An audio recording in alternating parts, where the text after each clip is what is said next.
Halo, jumpa lagi dengan saya, Pak Paulus Parianto. Hari ini kita akan belajar tentang sistem hukum dan peradilan di Indonesia.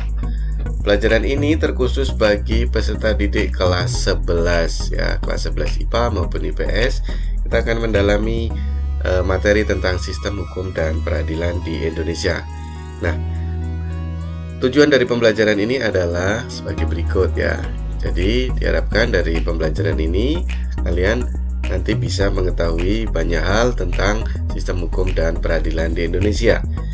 Yang pertama, tujuan pembelajaran kita adalah setelah membaca dan mempelajari atau mendengarkan dari pemaparan ini, kalian akan mengetahui hakikat hukum dan juga menjelaskan pengertian hukum dengan baik dan benar.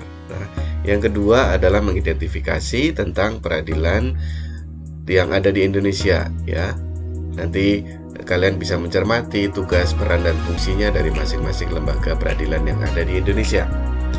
Yang berikutnya, kita nanti juga bisa melakukan diskusi. Kalian bisa diskusi, mengembangkan, mendalami materi ini dengan cara kalian bisa melihat berbagai contoh kasus-kasus persidangan ya. Nah, dari contoh-contoh kasus ini kalian bisa lebih real melihat bagaimana proses itu terjadi ya. Dan juga tujuan yang keempat, kita bisa mengamati perilaku hukum masyarakat dan juga sikap yang harus seperti apa yang harus sesuai dengan konteks tertib hukum. Nah, ini adalah tujuan dari pembelajaran kita. Semoga kalian dapat mendapatkan pengetahuan yang lebih dari materi yang nanti Bapak akan sampaikan kepada kalian ya. Nah, tadi di tujuan pembelajaran kita membahas tentang sistem hukum nasional dilihat dari sisi hakikat hukumnya. Dan juga yang kedua, nanti kita akan membahas tentang tata hukum nasional kita seperti apa ya. Oke, mari kita lihat apa itu hakikat hukum. Hakikat hukum adalah seperangkat aturan yang mengatur tingkah laku manusia dalam kehidupan bermasyarakat ya. Jadi mau tidak mau kita hidup di dalam masyarakat itu pasti ada aturannya ya. Itulah yang mendasari daripada hukum itu ya. Yang kedua, berkaitan dengan hukum itu mengandung beberapa unsur ya. Di dalam hukum itu ada sanksi tegas dan nyata ya.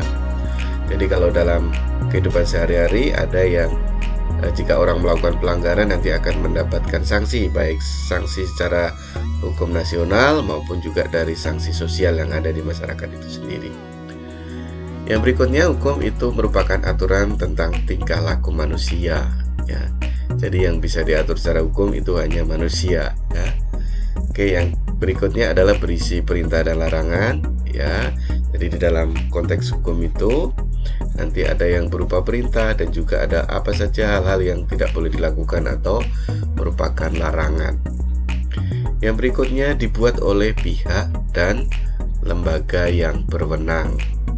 Ya, jadi kalau di Indonesia ada lembaga-lembaga yang berwenang untuk melakukan pembuatan hukum, ya, membuat sebuah hukum. Nah, itu unsur dari hukum. Yang berikutnya sifat dari hukum ini adalah mengatur, memaksa, dan mengikat. Ya.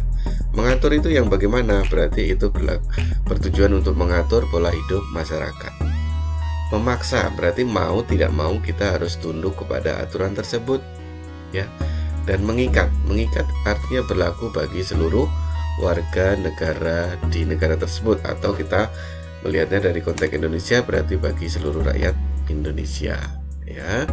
Dan tujuan daripada hukum itu sendiri adalah yang pertama, mencegah perilaku sewenang-wenang ya, terutama dari aparat pemerintahan atau aparat negara, sehingga dalam melakukan atau menjalankan tugasnya tetap ada aturan atau panduannya. Yang kedua, tujuannya adalah menciptakan suasana damai dan tertib dalam masyarakat. Siapa sih yang nggak mau hidup kita tertib dan juga damai? Yang ketiga, memberikan kepastian hukum ya. Jadi bagi pelaku maupun korban itu punya hak untuk sama-sama dilindungi secara hukum.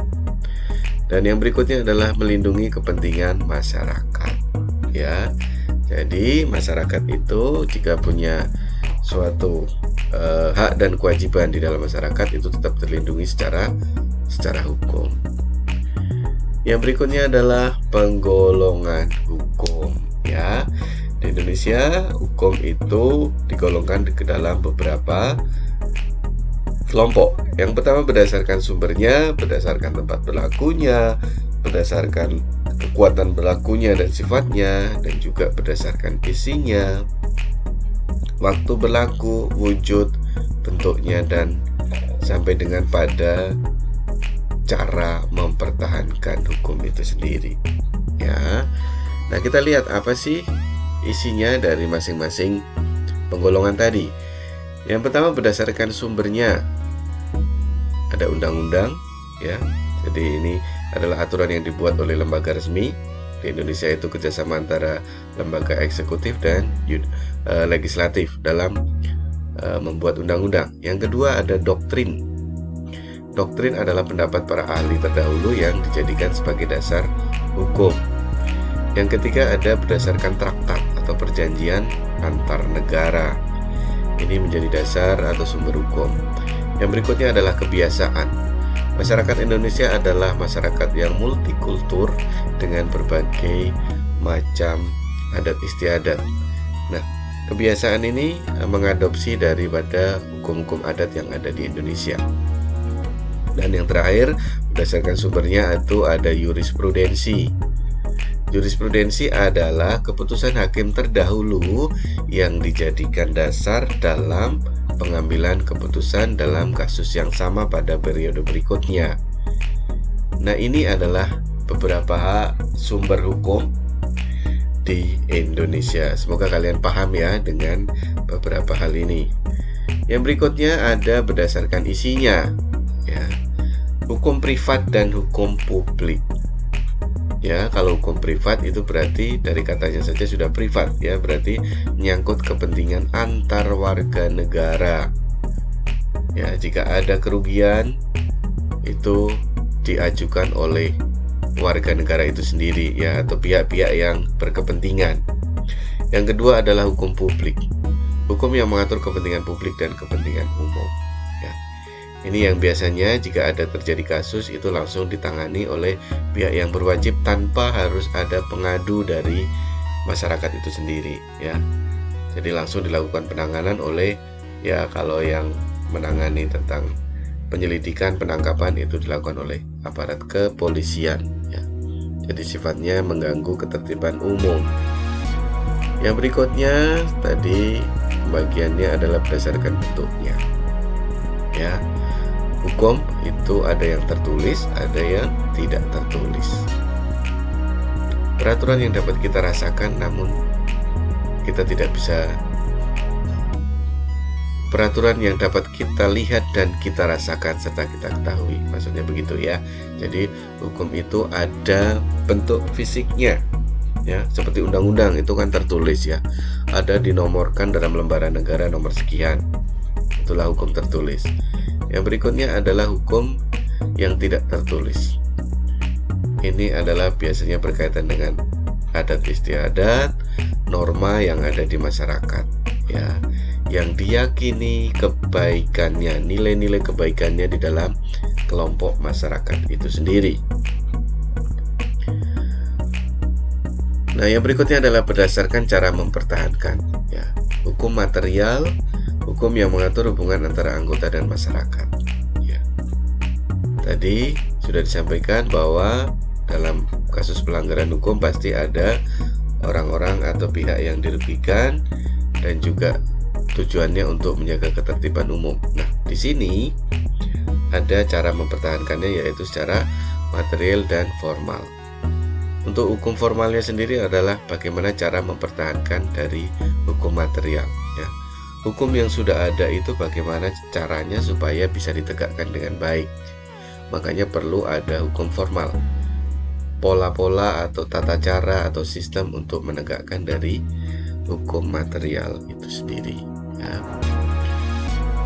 Berdasarkan waktu berlakunya, ada hukum yang berlaku saat ini dan ada hukum